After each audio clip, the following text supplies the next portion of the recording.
সুপ্রিয় শিক্ষার্থীবৃন্দ, আজকে জীববিজ্ঞান প্রথম পত্রের পাঠদানে তোমাদের সুস্বাগতম।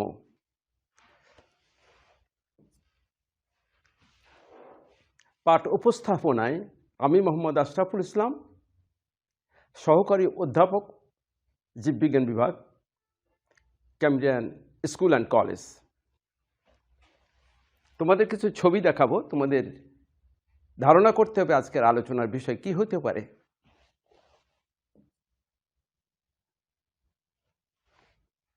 ছবিতে দেখো, একটা গমের ক্ষেতে কিছুটা দেখা যাচ্ছে ঢেকে রাখা হয়েছে। এখানে একটা ফুল গাছকে পলিথিন ব্যাগ দিয়ে ঢেকে রাখা হয়েছে। এখন ধারণা করো দেখি আজকের পাঠের বিষয় কি হতে পারে।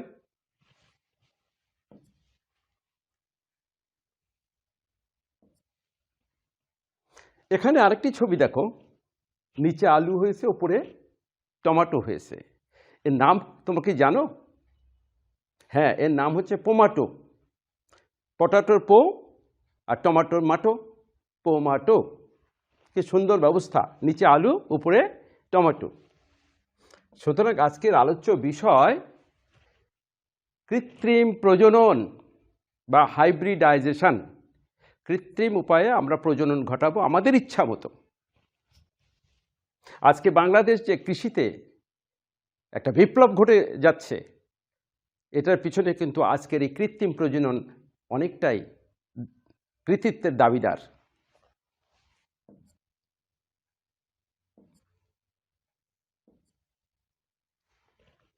পাঠ শেষে শিক্ষার্থীরা কৃত্রিম প্রজনন কি তা বলতে পারবে। কৃত্রিম প্রজননের শ্রেণীবিন্যাসও করতে পারবে।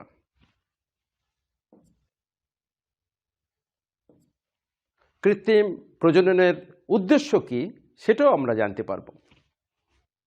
কৃত্রিম প্রজনন বা হাইব্রিডাইজেশনের ধাপগুলি ব্যাখ্যা করতে পারবে এবং সর্বশেষে কি কৃত্রিম প্রজননের অর্থনৈতিক গুরুত্ব বিশ্লেষণ করতে পারবে।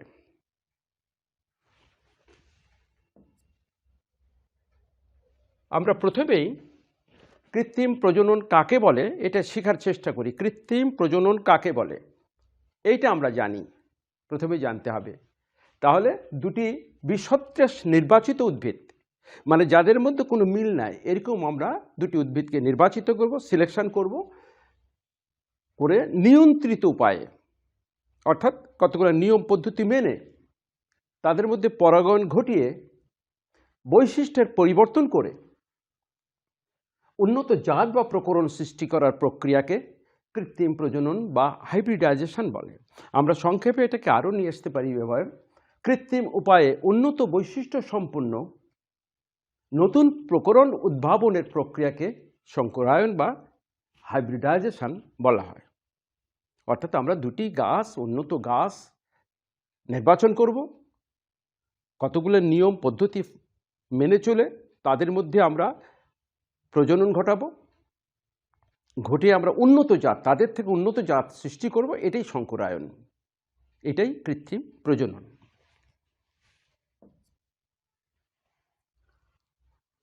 এই কৃত্রিম প্রজননের একটি পদ্ধতি না, আমরা এখানে কয়েকটি পদ্ধতির কথা বলবো। এই পদ্ধতির যে কোনো একটা আমরা মেনে চললে আমরা নতুন জাতের উদ্ভিদ সৃষ্টি করতে পারবো। নির্বাচন পদ্ধতি একটি পদ্ধতি, সংকরায়ন একটি পদ্ধতি, মিউটেশন, প্রবর্তন ও অভিযোজন এই পদ্ধতি এখন প্রচলন আছে। আসো, কেন কৃত্রিম প্রজনন, এর উদ্দেশ্যটা কি? আগে আমরা উদ্দেশ্যটা জানবো, তারপরে পরবর্তী আলোচনায় যাব। তিনটি প্রধান উদ্দেশ্যে কৃত্রিম প্রজনন করা হয়ে থাকে। একই প্রজাতিতে বিভিন্ন আকাঙ্ক্ষিত বৈশিষ্ট্যের সমন্বয় ঘটানো, একই প্রজাতিতে ভিন্ন ভিন্ন বৈশিষ্ট্যের বিভিন্ন উদ্ভিদ যে বৈশিষ্ট্যগুলো আছে সেই বৈশিষ্ট্যগুলোকে আমরা একই উদ্ভিদে তার সমন্বয় ঘটাবো। 2 নম্বর, বিভিন্ন চরিত্রের সংমিশ্রণ ঘটিয়ে বৈচিত্র্যময় প্যারেন্টাল প্রজাতির সৃষ্টি করা। আমরা এই সমস্ত বৈশিষ্ট্য একত্রে সমন্বিত করে সেটা প্যারেন্ট হিসাবে আমরা সেখান থেকে বংশ বিস্তারের চেষ্টা করব। এবং শেষ পর্যন্ত যেটা প্রাণশক্তিতে ভরপুর সংকর উদ্ভিদের সৃষ্টি করে সেগুলি বাস্তব জীবনে ব্যবহার করা। আমরা উন্নত গুণসম্পন্ন উদ্ভিদের সৃষ্টি করলাম, কিন্তু আমরা আমাদের কাজে লাগবে না, আমরা ব্যবহার করতে পারবো না, সেটা নয়। আমরা সেটাকে বাস্তব জীবনে ব্যবহারের চেষ্টা করব। এই তিনটি উদ্দেশ্য, কয়টি উদ্দেশ্য? তিনটি উদ্দেশ্যে আমরা সংকরায়ন বা হাইব্রিডাইজেশন করব।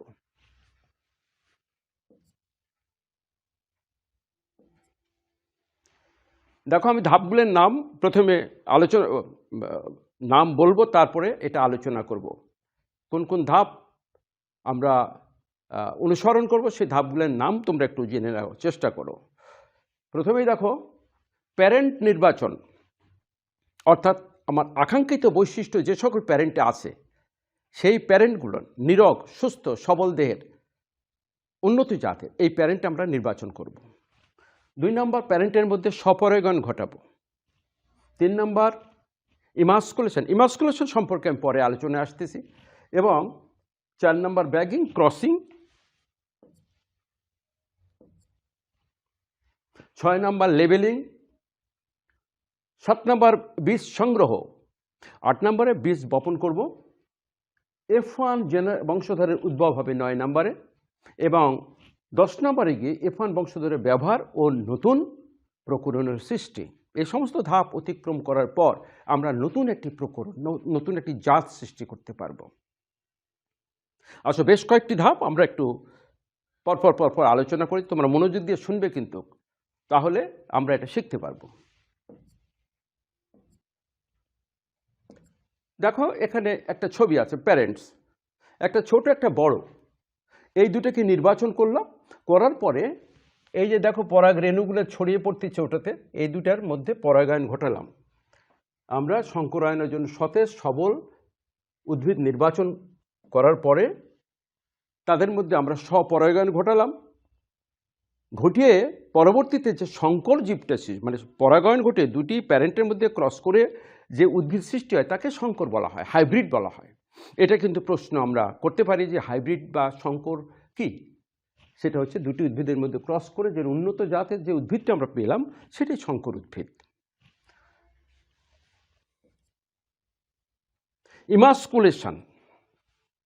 ইমাস্কুলেশন হচ্ছে যে একটা ফুলকে, উভলিঙ্গ ফুলকে আমরা স্ত্রী ফুল বানাবো, তাহলে ফুলটা ফুটার পূর্বেই, কোনো পরাগায়ন ঘটার পূর্বেই আমরা ওই ফুলের পুংকেশরকে কেটে বাদ দিব, তাহলে সেই ফুলটা স্ত্রী ফুলে রূপান্তরিত হয়ে গেল। এই যে পুংকেশর কেটে বাদ দেওয়ার যে প্রক্রিয়া, এই প্রক্রিয়াকে আমরা ইমাস্কুলেশন বলবো। এগেন বলো দেখি, ইমাস্কুলেশন কাকে বলে?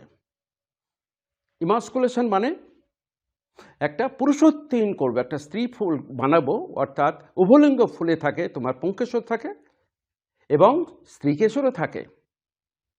পুংকেশরেরটাকে আমরা কেটে বাদ দিয়ে দিব। আমরা একটা ছবি দেখতে পারি এখানে, এই ছবিতে দেখো ফরসেপ দিয়ে পুংকেশরটা কেটে বাদ দেওয়া হচ্ছে, ফলে এর স্ত্রীকেশর থেকে গেল, এখনো ফুলটা ফুটে নাই। এই অবস্থায় আমরা পুংকেশর কেটে বাদ দিলে সেই ফুলটাকে আমরা ইমাস্কুলেটেড ফুল বলতে পারি, মানে স্ত্রী ফুলে রূপান্তরিত হয়ে গেল।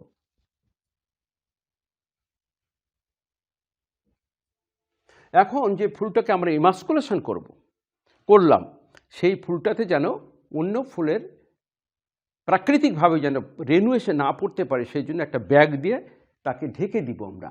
এটাকে বলা হবে ব্যাগিং। পলিথিন ব্যাগ দিয়ে ঢেকে দিয়ে দিব। ঢেকে দেওয়ার পর আমরা এখন ক্রসিং করব। আমাদের যে নির্বাচিত উদ্ভিদের পরাগরেণু সেটাকে নিয়ে আসবো। নির্ধারিত পুরুষ ফুলের পরাগধানী হতে পরাগরেণু ইমাস্কুলেটেড ফুলের স্ত্রীকেশরে গর্ভমুণ্ডে স্থাপন করব। এটাকে ক্রসিং বলে। আমি এখানে একটা ছবি দেখাতে পারি। দেখো, এই ফুলের পরাগরেণু, তোমরা তো জানো, ভালো করে জানো যে ভুট্টা গাছের স্ত্রীকেশরটা নিচে হয় আর পুংকেশরটা উপরে হয়। এই যে দেখো, এখান থেকে পরাগরেণু নিয়ে এসে স্ত্রীকেশরে আমরা স্থাপন করলাম, তাহলে এটা নির্বাচিত উদ্ভিদের মধ্যে করলাম। এটাকে আমরা বলবো ক্রসিং। এই ক্রসিংয়ের ফলে কিন্তু হাইব্রিড উদ্ভিদ সৃষ্টি হয়। আচ্ছা, ক্রসিং করার পর আমরা ওই ফুলগুলিকে ট্যাগ দিয়ে বেঁধে তারিখ লিখে চিহ্নিত করব। কবে ক্রসিং করেছে, কত তারিখে করেছে, তারপরে আমরা সেটাকে চিহ্নিত করে রাখলাম। এখানে দেখো, এই ছবিতে দেখো, আমরা লেবেলিং করেছি, পলিথিন দিয়ে ঢেকে দিয়েছি। যে ফুলটাকে আমরা অলরেডি ক্রসিং করা হয়ে গেছে সেই ফুলটাকে আমরা ট্যাগিং করেছি, ট্যাগ দিয়ে বেঁধে রেখেছি। ওই ট্যাগে কিন্তু লেখা আছে কত তারিখে এটা ক্রসিংটা হয়েছে।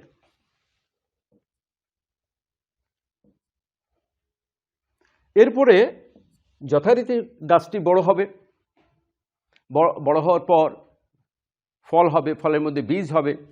এই বীজটাকে আমরা ফল পেকে গেলে সেটাকে কেটে আনবো এবং শুকিয়ে সেই বীজগুলোকে আমরা কি করব, বীজগুলোকে সংরক্ষণ করব। এটাকে বলা হচ্ছে বীজ সংগ্রহ। দেখো, বিভিন্ন জাতের বীজ দেখা যাচ্ছে, বীজগুলোকে আমরা সংগ্রহ করব। বীজ সংগ্রহের পর পরবর্তী বছর যখন বীজ বপনের সময় হবে, এটাকে তোমরা তো দেখেছো, ওটা মাঠে ঘাটে দেখেছো যে বীজ বপন করতে হয়। বীজ বপন করলে তখন নতুন চারা এবং পরবর্তী সেটা গাছে, পূর্ণাঙ্গ গাছে পরিণত হয়। আমরা পরবর্তী বীজ বপন করার পরে যে গাছগুলো, নতুন নতুন গাছগুলোর সৃষ্টি হবে, সেই গাছগুলোকে আমরা বলবো F1 generation, first filial generation. এটা পরবর্তী বছর এই গাছগুলো আমরা দেখতে পাবো। এই যে দেখতেছো F1 জেনারেশন, পরবর্তী ঋতুতে আমরা বীজগুলোকে বপন করে দিয়েছি মাঠে।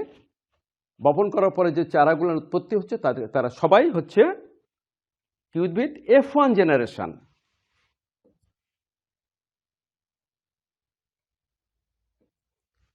এখন এই F1 জেনারেশন আমরা কি করব? F1 জেনারেশনকে আমরা F1 জেনারেশনের মধ্যে দুটি উদ্ভিদের মধ্যে আমরা আবার ক্রস করব। F1 জেনারেশনে যে অনেক গাছ সৃষ্টি হয়েছে তার মধ্যে দুটি উদ্ভিদের মধ্যে, তারা উন্নত জাত, তাদের মধ্যে আবার ক্রস করব। ক্রস করার পরে যে বীজ হবে, সেই বীজকে বপন করে যে গাছগুলো হবে পরবর্তী ঋতুতে, সেটাকে বলবো আমরা F2 বংশধর।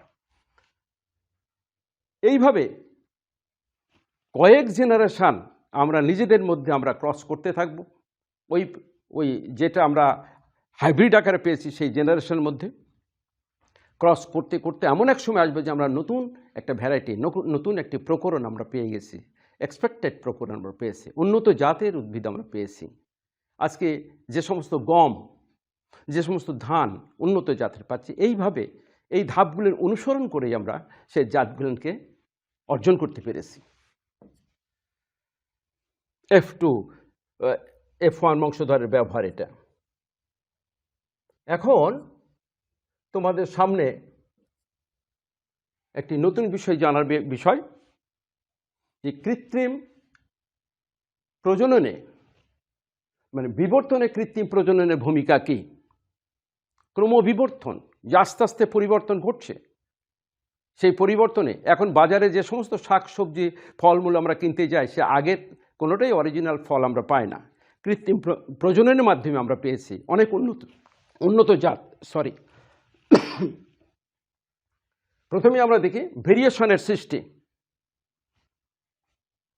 কৃত্রিম প্রজননের মাধ্যমে উন্নত গুণসম্পন্ন নতুন নতুন প্রজাতি তৈরি হয়, যার মাধ্যমে ভেরিয়েশন মানে একটু পার্থক্যের সৃষ্টি হয়। আস্তে আস্তে আজকের যে প্রজন্ম, কয়েক জেনারেশন পর দেখা যায় তাদের মধ্যে অনেক পার্থক্যর সৃষ্টি হয়। দিস ইজ ভেরিয়েশন, এটাকেই ভেরিয়েশন বলা হয়। শুধু জাত সৃষ্টি নয়, প্রতিকূল পরিবেশে এরা টিকে থাকাও জানে। এই সমস্ত নতুন নতুন চরিত্র সৃষ্টির মাধ্যমে প্রতিকূল পরিবেশে এই জাতগুলো সৃষ্টি, যেমন বন্যা, খরা, লবণাক্ততা, এই সমস্ত প্রতিকূল পরিবেশে সহিষ্ণু হয়, এরা সহজে নষ্ট হয় না। রোগ প্রতিরোধী জাত, যত উন্নত গাছই আমরা তৈরি করি না কেন, যদি রোগ হয় তাহলে সেই আমাদের এত প্রচেষ্টা সব ব্যর্থতায় পর্যবসিত হবে, কারণ রোগের সমস্ত উৎপাদন কমে যাবে। ব্লাস্ট ডিজিজ একটা আছে ধানের, প্রায় 60% উৎপাদন কমে যায়, হ্রাস পায়। উন্নত জাত যতই হোক, তার যদি 60% কমে যায় উৎপাদন, তাহলে তো নতুন জাত সৃষ্টি করে কাজ হলো না। তাই এই জাতের একটি গুণ হচ্ছে রোগ প্রতিরোধী জাত তৈরি করতে হবে, আমাদের উন্নত হতে হবে, উৎপাদন বৃদ্ধি পাবে, সাথে সাথে আবার রোগ প্রতিরোধী হতে হবে।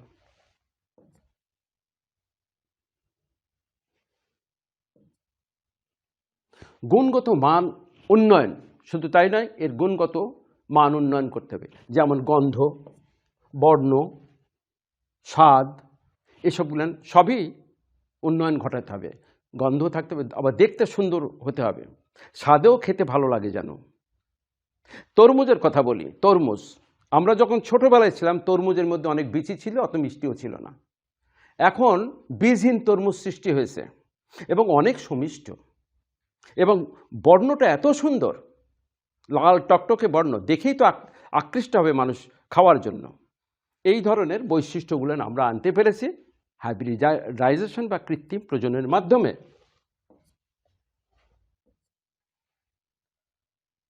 এখন আমরা এর গুরুত্ব নিয়ে সংক্ষিপ্ত কিছু বর্ণনা দেব। এর গুরুত্ব বলে শেষ করা যাবে না, অনেক গুরুত্ব হাইব্রিডাইজেশন বা কৃত্রিম প্রজননের। আমরা সংক্ষিপ্ত আকারে কিছু বর্ণনা দেব। অধিক ফলন,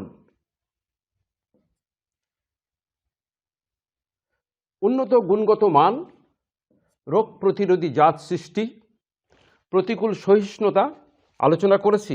এটা একই সময়ে পরিপক্কতা, ইম্পর্টেন্ট, একই সময়ে পরিপক্কতা,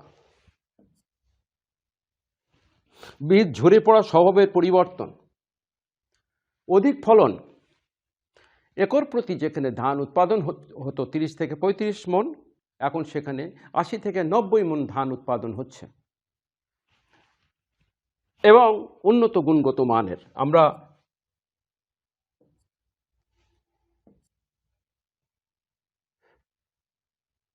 উন্নত অধিক ফলনশীল রোগ প্রতিরোধী প্রভৃতি জাতের সৃষ্টি করা, এখানে এই বিষয়টা তোমরা লক্ষ্য করো। যেমন ধানের কথাই বলি,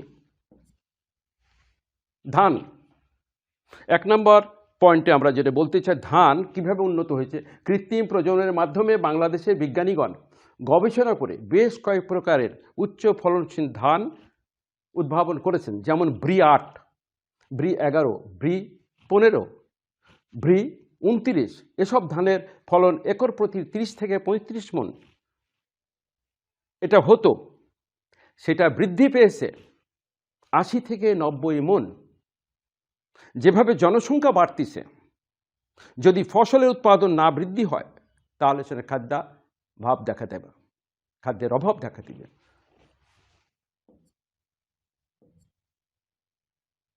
গম, দেখো বর্তমান বিশ্বে উন্নত জাতের যে গম চাষ হচ্ছে তার প্রায় সবগুলোই সৃষ্টি হয়েছে কৃত্রিম প্রজননের মাধ্যমে। পুরাতন সেই জাতগুলো একটাও নাই, সবগুলো হয়েছে কৃত্রিম প্রজননের মাধ্যমে। এখন যত আমরা গম দেখি সারা পৃথিবীতে, নট অনলি বাংলাদেশ, সারা পৃথিবীতে আমরা এই কৃত্রিম প্রজননের মাধ্যমে সৃষ্ট গমই উৎপাদন করে থাকি। ভুট্টা, দ্বিসংকর পদ্ধতিতে ভুট্টা উৎপাদন বহুগুণ বৃদ্ধি পেয়েছে। রোগ প্রতিরোধী জাতের কথা যা বলেছিলাম, শুধু অধিক ফলনই নয়, এ সকল উদ্ভিদ রোগ প্রতিরোধীও বটে। যেমন ব্রি, BRRI, এই ব্রি উদ্ভাবিত মুক্তা BR10, গাজী BR14, মোহিনী BR15, এরা হচ্ছে রোগ প্রতিরোধী জাত হিসেবে চিহ্নিত। এদের কোনো রোগ হয় না।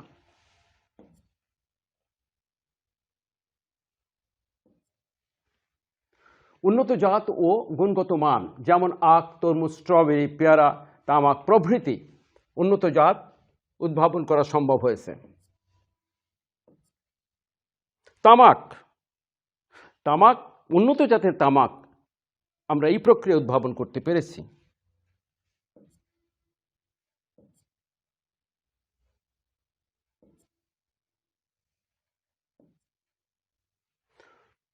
রোগ প্রতিকূল সহিষ্ণুতা, যেটা আমি আগেই বলেছিলাম যে খরা, অতিবৃষ্টি, লবণাক্ততা, এই সমস্ত প্রতিকূল পরিবেশ সহনীয় আমরা প্রকরণ সৃষ্টি করতে পেরেছি এই প্রক্রিয়ার মাধ্যমে। অধিক অভিযোজন ক্ষমতা, একই সময় পরিপক্কতা, দিস ইজ ভেরি ইম্পর্ট্যান্ট। একই মাঠে বিভিন্ন সময় বিভিন্ন ফসলগুলোর বিভিন্ন সময় পরিপক্কতা আসছে, ফলে কৃষকের এই ফসল সংগ্রহ করা খুব কষ্টকর হয়ে দাঁড়ায় এবং অনেক অপচয় হয়। তাই একই সাথে যেন একই সময় যেন ওই ক্ষেতের সকল ফসলগুলো পরিপক্ক হয়, সেই ব্যবস্থাও আমরা সেই জাতটাও এখানে উৎপাদন করতে পেরেছি। আবার বীজ মাঠে দেখা যাবে আগে কৃষকেরা ধান উৎপাদন করার পরে মাঠে অর্ধেক ধান ঝরে পড়ত, এখন ধান সহজে ঝরে পড়ে না। এরপরে এ সমস্ত পরিবর্তনের ফলে আমরা নতুন প্রজাতির সৃষ্টি করতে পারবো, একেই বলা হয় বিবর্তন। এভাবে আমরা হাইব্রিডাইজেশনের বিভিন্ন ধাপ অতিক্রম করে নতুন নতুন প্রজাতি সৃষ্টি করতে সক্ষম হয়েছি এবং এই প্রক্রিয়া অব্যাহত আছে। আমাদের আলোচনা আমরা শেষ পথে, তবে এতক্ষণ ধরে যে আলোচনা করেছি, শুধু এই আলোচনাগুলো তোমরা বুঝেছো কিনা আমি আমার মনে হয় খুব সুন্দরভাবে তোমরা বুঝতে পেরেছ। তবে কিছু প্রশ্ন তোমাদের জন্য, এই প্রশ্নগুলো আশা করি তোমরা সবাই পারবে, তবুও প্রশ্নগুলো করি। হাইব্রিডাইজেশন কাকে বলে? হাইব্রিডাইজেশন কাকে বলে? সহজ কথা, সংক্ষিপ্ত কথা, উচ্চ বৈশিষ্ট্য সম্পন্ন দুটি উদ্ভিদের মধ্যে ক্রস করে আমরা এক্সপেক্টেড, যেটা আমরা আশা করি, সেই জাত, উন্নত জাত সৃষ্টি করার প্রক্রিয়া হচ্ছে হাইব্রিডাইজেশন। এবার কিন্তু তোমাদের বলতে হবে ইমাস্কুলেশন কি? ইমাস্কুলেশন, আচ্ছা তোমরা ছাগল দেখছো তো, পুরুষ ছাগলকে তাকে অপারেশন করে পুরুষত্বহীন করা হয়, এটা তোমরা সবাই জানো। ঠিক উদ্ভিদের ক্ষেত্রেও তাই। একটা উভলিঙ্গ ফুল, মানে স্ত্রীকেশর আছে, পুংকেশর আছে, তার পুংকেশরটা কেটে আমরা বাদ দিয়ে সেটাকে স্ত্রী ফুল বানাবো। এই পুরুষত্বহীন করার প্রক্রিয়া যেটা, সেটাকে বলা হবে, কি বলা হবে? ইমাস্কুলেশন। মনে রাখবে, এটা মনে থাকবে, ইমাস্কুলেশন। কৃত্রিম প্রজননের মাধ্যমে বাংলাদেশে উৎপন্ন দুটি ধানের নাম বলো। আমি জানি তোমরা জানো, বলো। ব্রি 8, ব্রি 15, হয়ে গেল দুটা। ব্রি 29ও আছে।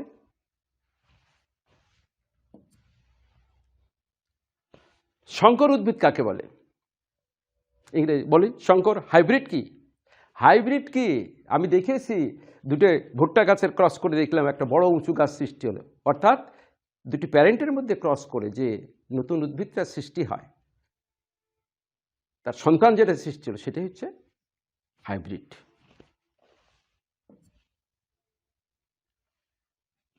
তো বাসায় কি করবো? বাসায় তো কিছু কাজ করতে হবে, অনুশীলনী কাজ একটা দিয়ে দিই, বড় একটি কাজ দিয়ে দিই। কৃষিতে সংকরণের গুরুত্ব লিখবা খুব সুন্দর করে। এটা তোমার বাস্তব নলেজ থেকেও লেখা যাবে। আশা করি তোমরা খুব সুন্দরভাবে লিখবে। এবং আজকের ক্লাস খুব তোমরা ভালো লাগছে, খুব মজা পেয়েছো তোমরা। পরবর্তী ক্লাসে আবার তোমাদের সাথে সাক্ষাৎ হবে। সে পর্যন্ত সুস্থ থাকো, সাবধানে থাকো এবং লেখাপড়ায় একটু মনোযোগী হও। ওকে, আবার দেখা হবে কোনো অন্য একটি ক্লাসে। ঠিক আছে? তো আজ এ পর্যন্তই। সকলকে ধন্যবাদ। আল্লাহ হাফেজ।